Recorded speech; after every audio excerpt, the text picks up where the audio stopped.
Hello everyone, welcome to Sweetie Speaks official YouTube channel. My name is Sweetie Panjani.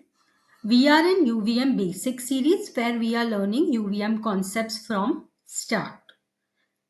In case you have not gone through previous lectures in this series, please go through. This is a continuation of that, and until you don't understand those, you are not going to understand what we discuss now.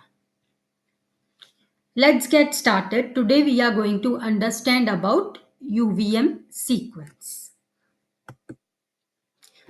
First, you need to understand why do I even need UVM sequence. Let's go back in history. Before system Verilog, before UVM, we were using VHDL and Verilog. These were the HDLs which were used before system Verilog or UVM came into existence. What is the problem with these HDLs? When you want to do stimulus generation using these HDLs, which is VHDL and Verilog, you have to either execute some time consuming methods like it can be tasks in case of Verilog, and in case of VHDL it can be processes and procedures. Remember, task consume time, function don't consume time. That's why time consuming methods in Verilog will only be task, and in case of VHDL they are processes or procedures. This is one way you can do stimulus generation using VHDL and Verilog. Other way is you can call non-consuming methods such as function. One is time consuming method, another is non-time consuming methods which is functions. What are the disadvantages of this approach which we are using in VHDL and Verilog? First thing is it is very difficult to support constraint randomization using this particular technique. Second thing is the test cases are mostly hardwired. It is very difficult to modify. And if you want to run any new test case, you need to recompile the test bench again. Recompiling the test bench is a very time consuming process. It means the stimulus generation process, which was used in VHDL and Verilog, was not efficient. Neither did it support constraint randomization, which is need in today's complex designs. That is why we needed a concept of sequence. How does sequence solve the problem? First is sequence does stimulus generation using OOPS. OOPS is object oriented programming. One of the main features of OOPS is reusability. It means as per your need, you can change the code. There is a concept of inheritance. There are so many concepts in OOPS which help you to do reusability. It means you can do a lot of things which are required in today's complex SOCs. Like you can generate a stimulus using constraint randomization. All these things are possible using sequences because stimulus generation is done using OOPS concept, due to which it will provide you flexibility and new options for generating your stimulus. Understand about UVM sequence. What is UVM sequence? One very important thing that you should understand is UVM sequence is an object. It is not a component. What is the major difference between a component and object? In previous lectures, we had seen UVM components like driver, monitor, sequencer. They were UVM components. However, sequence is an object. The major difference is the component is static and object is dynamic. How component stays as it is throughout the stimulation. It exists throughout your simulation. Until the end of your simulation, your component exists. However, your object is going to have a finite lifetime. It won't exist until the end of simulation. It only exists until it is needed. This object, which is UVM sequence, contains a task body. This body has sequence items and they are put together in different ways to create interesting scenarios. Then this task body is used to create and execute other sequences. It is used to generate sequence item objects which can then be sent to your driver. And as I said, I had said this multiple times, we had discussed this in sequencer also. The actual stimulus generation happens in sequence. Sequencer acts as a mediator. We are going to see why we need sequencer as a mediator, why you can't use sequence as it is. That is one of the limitation of sequence which we are going to see in the upcoming in a while we are going to see. But you need to remember that you need a mediator sequencer in between your sequence and driver. Sequence and driver cannot directly communicate with each other. These are the two main things which UVM sequence should have. First is sequence items. Sequence items, they can be put together in various different ways to create interesting scenarios. And then it has the task body using which you can create and execute other sequences, and you can generate sequence item object which is then sent to the driver via sequence. Important thing, I told you, sequence is an object. Since sequence is an object, it has limited lifetime. That's why it's called transient object. If you see the English meaning of word transient, the meaning will be limited lifetime. What happens? The sequence is created. You will execute the body method in which all the sequence items will be executed. And once this is done, you will discard the sequence. It will not stay for the complete simulation. It will only stay until it is needed, until all the sequence items are executed. What is the main purpose of sequence? The main purpose is to generate stimulus, and it also supports constraint random stimulus, which is very much needed in today's complex designs. Let us understand the class hierarchy of sequence. One thing you should always remember, sequence is object. It is not a component. Let me show you the class hierarchy now. Whatever user sequence you have, it should extend from UVM sequence. This UVM sequence is inbuilt class in UVM which takes two parameters, request and response. Then UVM sequence in turn extends UVM sequence base, which will extend your UVM sequence item, which will extend your UVM transaction, which will extend your UVM object, which in turn extends UVM void. This is the hierarchy: user sequence, UVM sequence, UVM sequence base, UVM sequence item, UVM transaction, UVM object, and UVM void. Let us understand about this class UVM sequence, which takes two parameters, request and response. This is the declaration. You have UVM sequence. It is taking two parameters, one is request, one is response, and it extends UVM sequence base. This is how the class is declared internally in UVM. Let us also understand some of the important methods of sequence, because we are going to use this a lot in our coding. That's why we need to understand what these methods do. The first method is to send the request. You have to send the request to the driver, which goes through the sequencer. Sequence will send the request to the sequencer and then it sends to the driver. So your send request method is to send the request item to your sequencer. It has one bit which is called as re-randomize. When this bit is set to 1, then what the send request will do, it will randomize the item before sending it to the driver.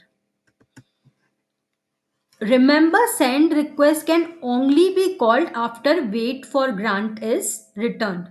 Until you don't get grant, you cannot send the request. This is the basics we learned in computer architecture, even protocols. All these things are basics. Until you don't get grant signal, you cannot send the request. That is why your send request is going to wait for grant. Then we have get current item. This method is going to return the current request item which is being executed by the sequencer. Sequencer is going to have a lot of request items. When you give get current item, it will return the current request item. If there is no request item, then it will return null.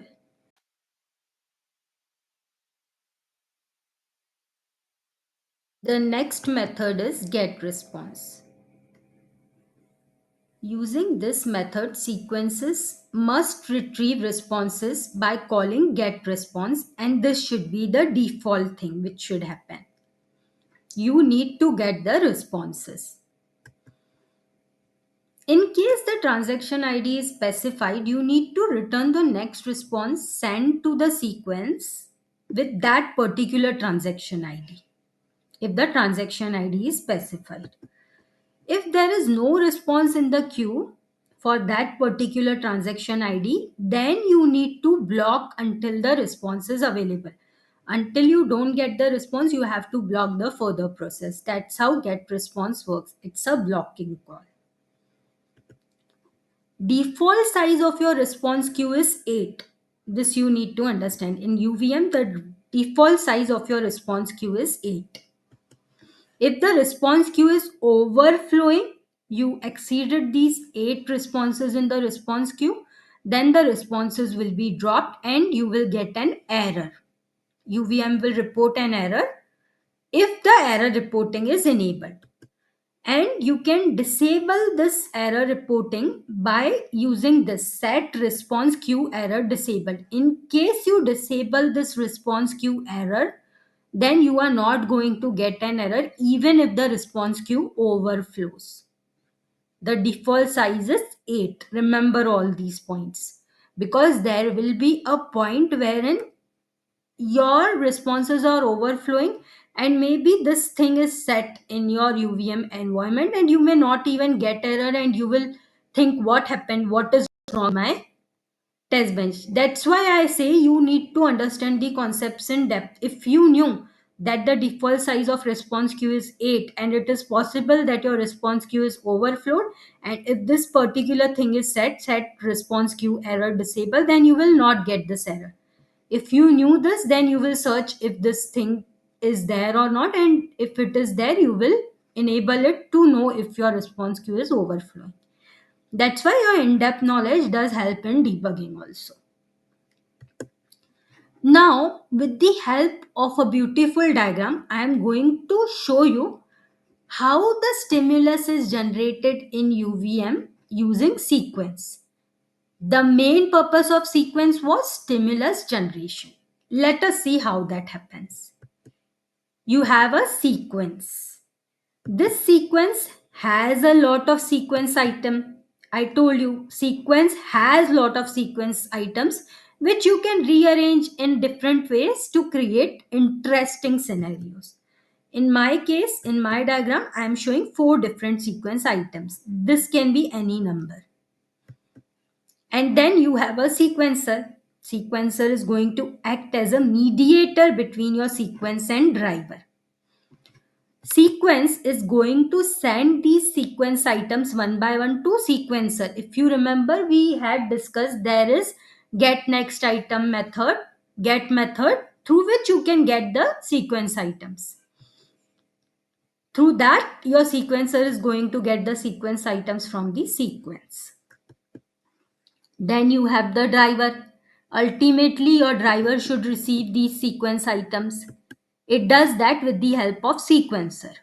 In the sequencer, we had discussed the driver has one port and your sequencer has an export through which the request and response flows. The request sequence items flows from sequencer to driver. Request flows from sequencer to driver. Response is sent from driver to the sequencer. How? Driver has a port and sequencer has an export through which this communication happens. Then you have a design which is connected to your driver through interface. Whatever request item you has, it has information on what type of transaction should happen in the design. Your driver is going to convert that transaction into the pin wiggles, which are understandable by design. This we had discussed in the driver. There is a tutorial on driver in the same series, UVM Basics, uploaded on Sweetie Speaks official YouTube channel by Sweetie Pinjani. There you can get the details how the driver converts the transaction received from the sequencer into something which is understandable by the design. This driver and design are connected through the interface. This is how the stimulus generation happens in sequence and it flows to the design through driver. Sequencer acts as a mediator between your driver and your sequence. With this diagram, I hope all the process is very clear. Next, let us understand what are limitations of a sequence. The reason why you need a sequencer in between your sequence and driver, why you cannot connect sequence directly to the driver. First and very important thing is your sequence is an object. Because your sequence is an object, it cannot access config information, register handles, and other things because such kind of things are only accessible by the component. That is why you need a component to connect to this object first, and then you can connect that particular component to your driver. In UVM, the way it is designed, the sequence is connected to a component called as sequencer. The sequencer will have access to all these things, which are config information, register handles, and then you can connect it to the driver. That's why you need a sequencer as the key to component hierarchy, because there are some things that can only be accessed with the help of component hierarchy.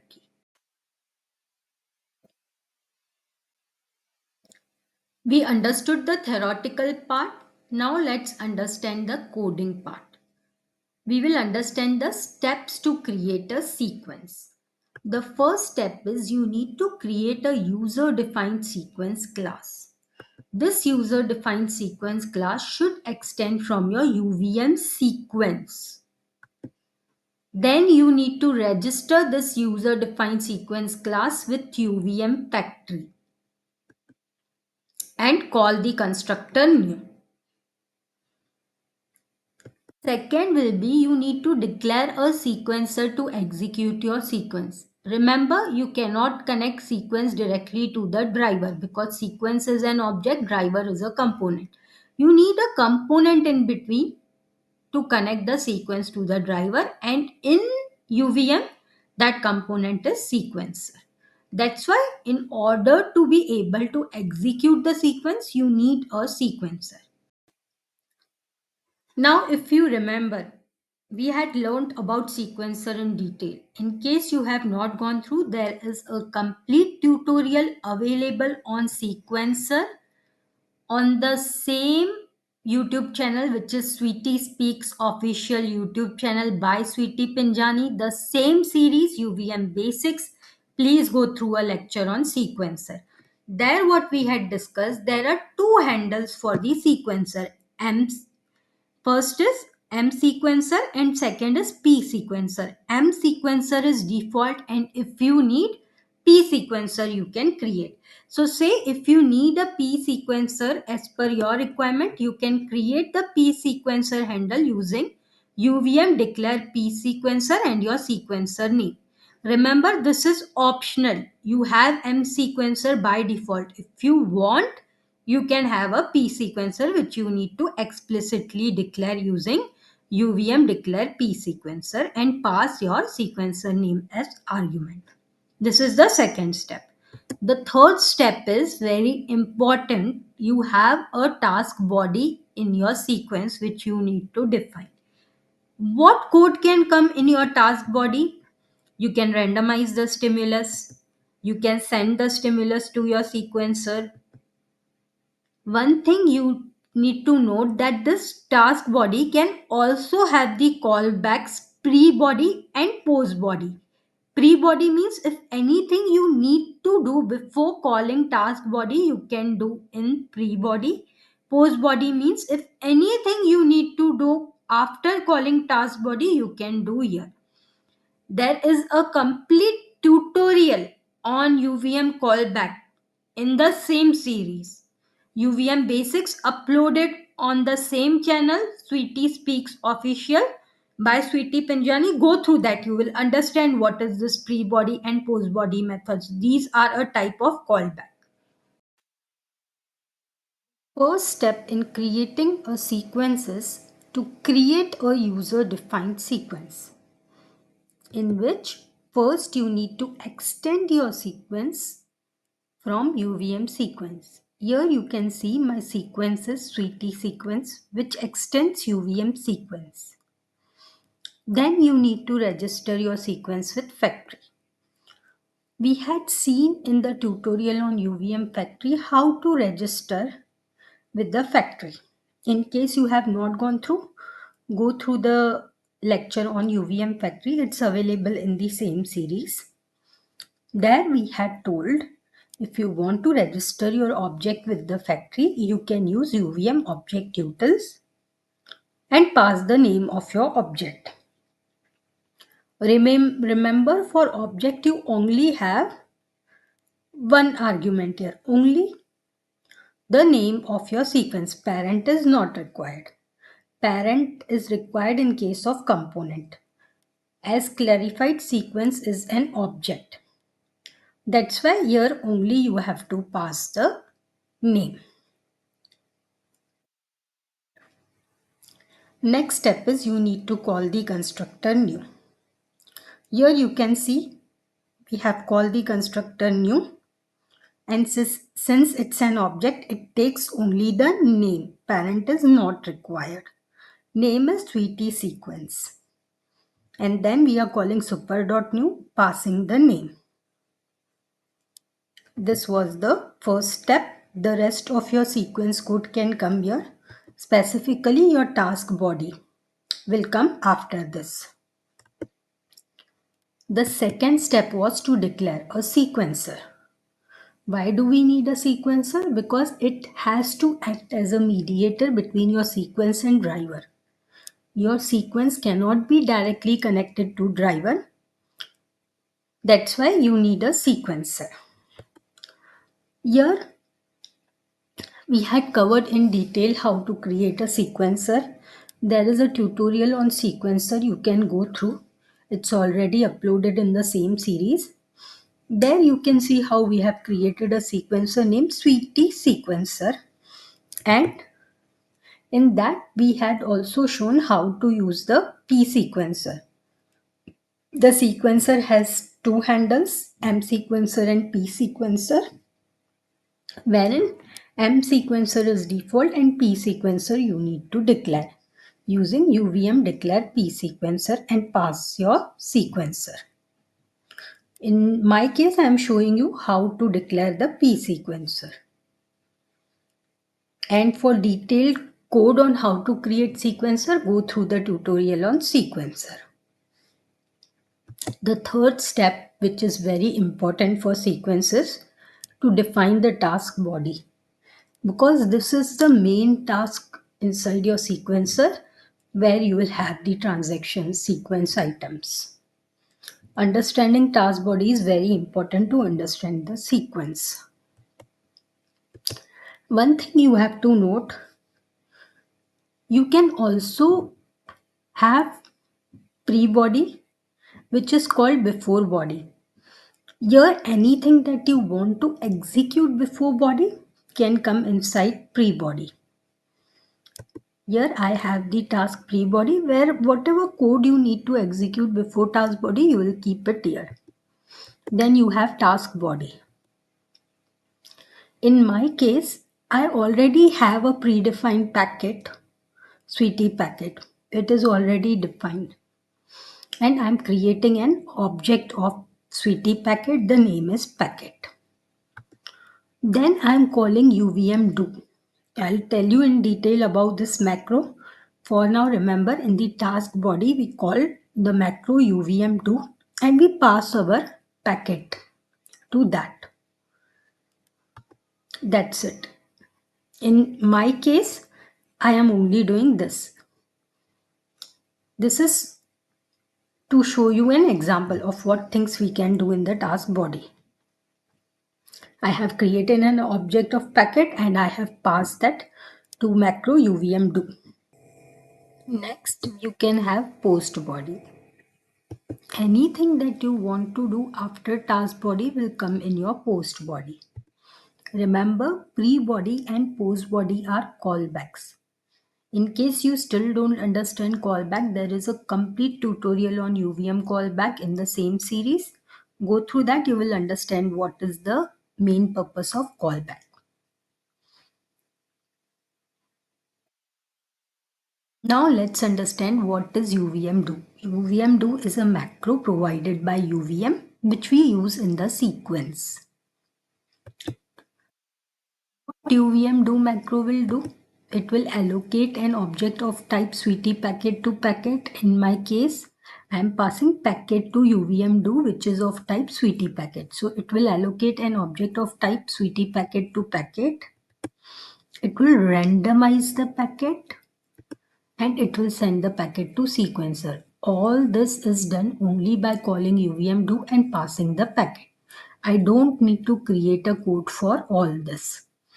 That is why the main advantage is it reduces the code because all of the above tasks are accomplished only by calling UVM do. You just need to call UVM do and pass your packet. That's it. Let's summarize whatever we have learned. The main purpose of sequence is to generate the stimulus. What are important methods in your sequence? First is send request. It will send the request item to your sequencer. Get current item will return the current request item which is being executed by the sequencer. In case there is no item being executed by sequencer, it returns null. Get response, it is default. It retrieves the responses. We saw the steps to code your UVM sequence. The first step was to create user-defined sequence class. In our case, we had created Sweetie sequence. Then we had declared the sequencer for our sequence. The name of our sequencer was Sweetie sequencer. And finally, implement the task body. This is about sequence. In the upcoming lectures, we will learn more UVM concepts. To stay tuned, please subscribe to Sweetie Speaks official YouTube channel. My name is Sweetie Pinjani and see you in the upcoming tutorial.